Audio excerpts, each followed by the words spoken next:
তার মানে গেরিনার এই গোপন ঘর থেকে আমাদের ম্যাপের ভিতরে 500 করে কয়েন পাঠানো হয়। এই গোপন জায়গার কথা কেন আগে আমরা জানতাম না? আপনি কি জানেন এই টাওয়ারের এই দরজা কেন এভাবে বন্ধ করা? গেরিনা আমাদের কাছ থেকে কি লুকাচ্ছে?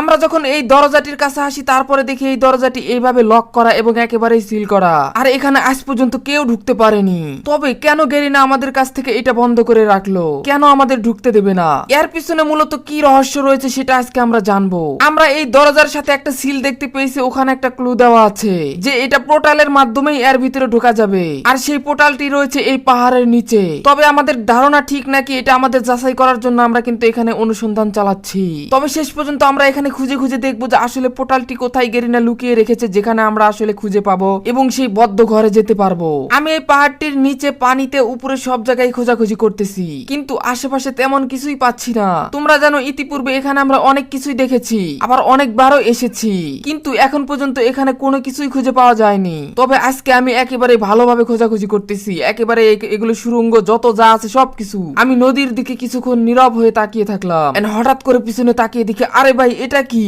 এখানে একটা কি যেন ঝিলমিল করতেছে। আমি তাড়াতাড়ি করে এখানে দাঁড়িয়ে পড়ি এবং তাড়াতাড়ি করে এখান থেকে জাম্প করে এটার ভিতরে যাই।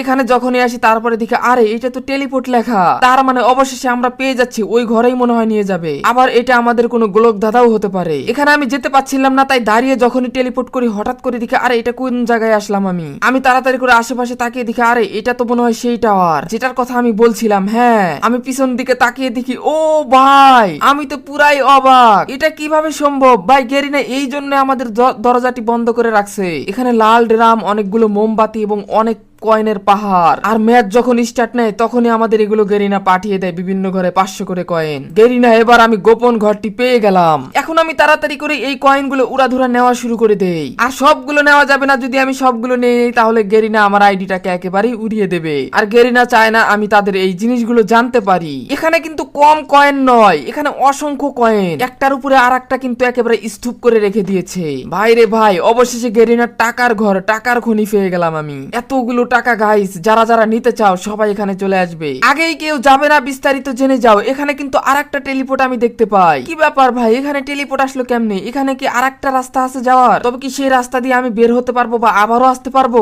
একটা ঘরে কত রাস্তা।